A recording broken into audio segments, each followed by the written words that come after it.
Ready? Y'all let me know. When he starts, just start it. That's all.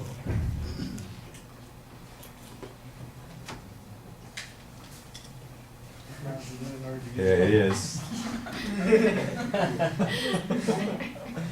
See, it's not just me. It just doesn't work. Like, you need a mouse pad. Okay.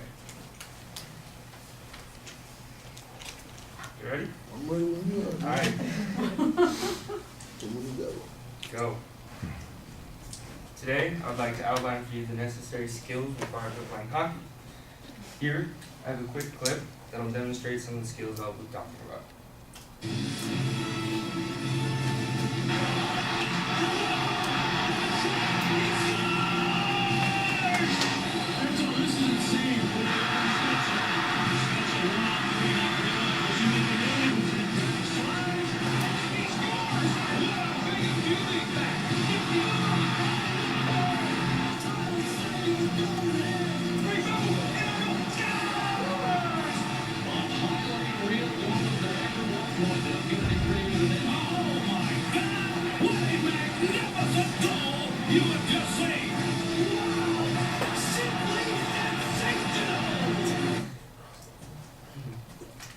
I personally play hockey for about 5 years now, and I've also watched a countless number of games, professional and amateur.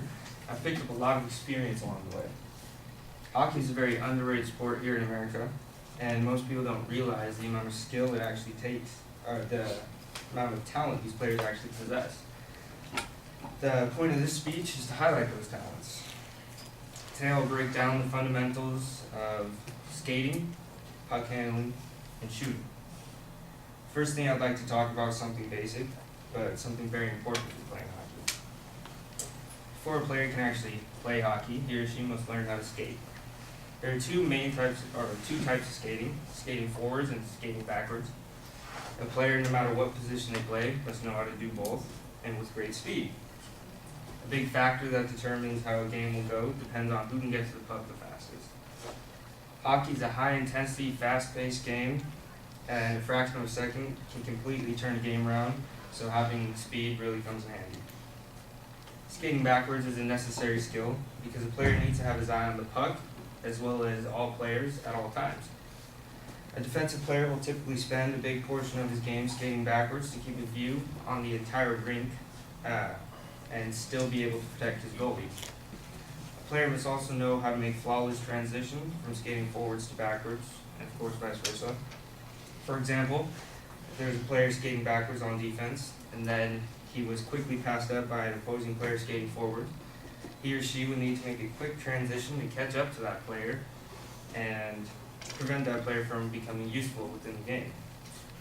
The last requirement of skating, which could debatably be the most important, is stopping. A hockey stop is very difficult to learn and will leave any new skater covered with bruises from countless falls. If a player did not know how to stop during a game, he or she could constantly be falling or running into the boards to stop, which would not only be embarrassing, but could also possibly lead to an injury. Along with knowing how to skate, a player must also be proficient in other important skills. A huge part of playing hockey revolves around how well a player can handle a puck. A player who can't handle a puck is a useless player. It's literally impossible to work the puck across the rink past a set of opposing players and keep it without having puck handling skills. Not even the best skater in the world can pull it off.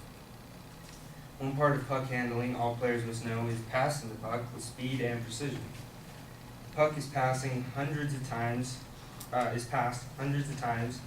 in a single game by both teams, and one wrong pass can lead to an opposing team goal and can alter that whole game. I have another quick video to demonstrate this exact example. This is a really quick video.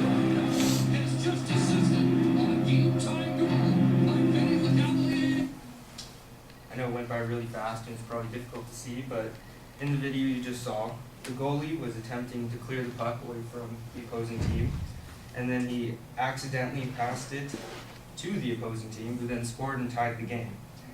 That one wrong pass completely turned the whole game around. Another part of puck handling is being able to dangle.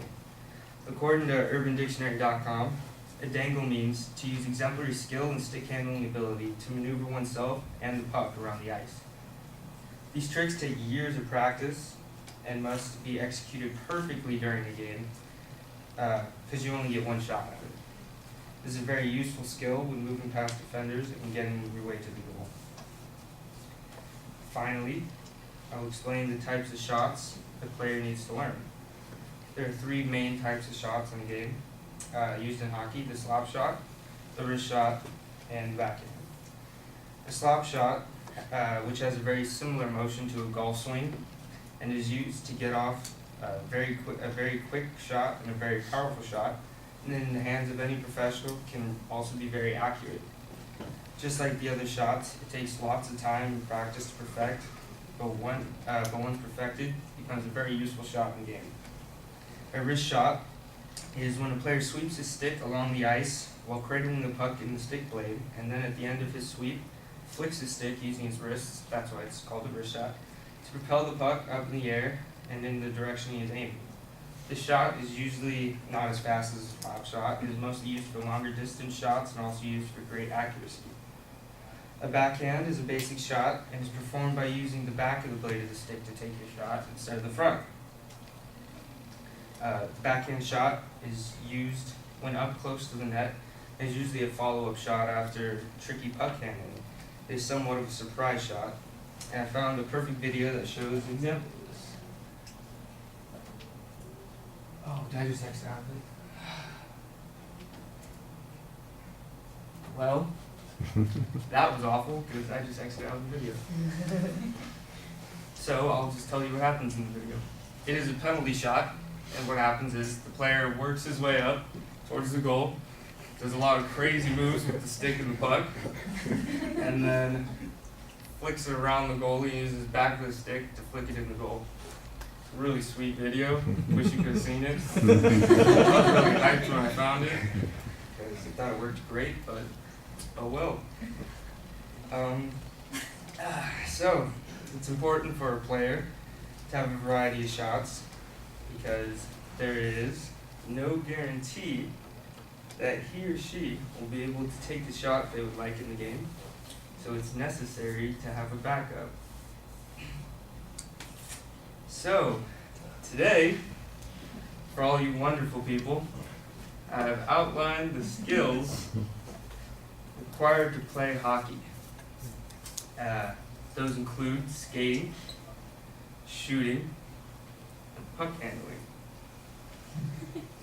As y'all can see by these wonderful videos and the one that I exited out of, which you did not see, it's not an easy sport to play, and it requires a lot of skill. So, if any of you ever decide that it seems like a sport that you would like to play, it's really fun, and probably should start practicing, because it's very, very difficult. I mean, extremely difficult. It is so difficult. Thank you.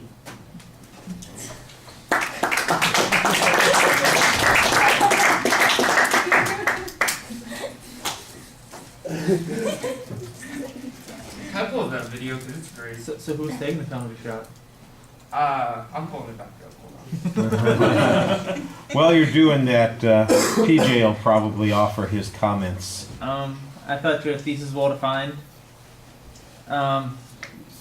The strong points were how you listed all the different skill sets and the different types of shots and skating needed to play hockey. I think you can improve on. It seemed like you're reading a lot from the index, and as opposed to just speaking out from what you know of. And besides closing videos when you shouldn't, it seemed at the end you were sort of wasting time, of course, to meet your quota of time.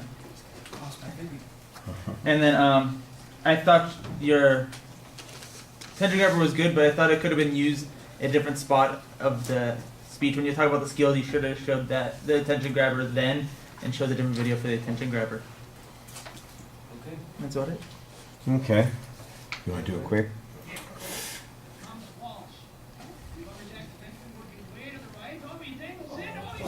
Ooh, yeah. feet. See that leg motion there? Flexing between your legs. I hear what it's like. That's wonderful. All right. What a video. Well, let me make the comment. I think you handled it the right way when it happened in the speech. You go, "Oops, that was a great thing. Let me describe to you what happens," and you go through that, and that's exactly what you want to do because you don't want to panic. You don't want to get taken out of. Don't stand there. That's just too creepy. It's not that you're creepy. It just seems it makes it feel like you're a target and we're all pointing stuff at you, and I don't want you to. I don't want people to feel that way.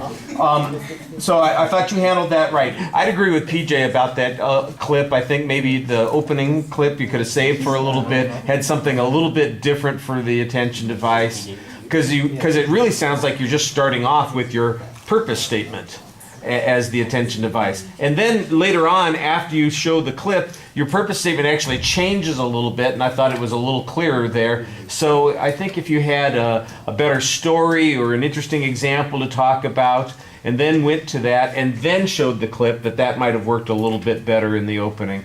I like the fact that it's very well organized. I appreciate that. There are a couple things that get defined, like the different kinds of shots. Dangle was the one place that I heard any source citation in the speech. So I'm sure that there are people who have written about this in a variety of places, talked about how important those skills are. And I'm not saying that you don't know what you're talking about, but we need to make sure that you are not just presenting your own knowledge on this, but you've also supplemented the research, and that felt a little bit thin. So I think that that's a little bit problematic, but it's well organized internally. Also, I thought the transitions were pretty smooth. The first couple were smooth. I thought maybe there was a little bit more problem in the second part of the speech.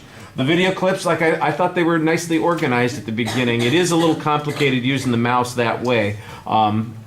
Generally, when I have the mouse available for people, it's just so you could left click on it to move the slides forward. It is complicated to try and get it to work when you're used to doing it a little bit differently, and everybody sees that I'm not the only one who has that problem. Thank you. I appreciated your sacrifice there. Yeah, you needed to talk to us a little bit more also on the delivery issues. Okay, thank you.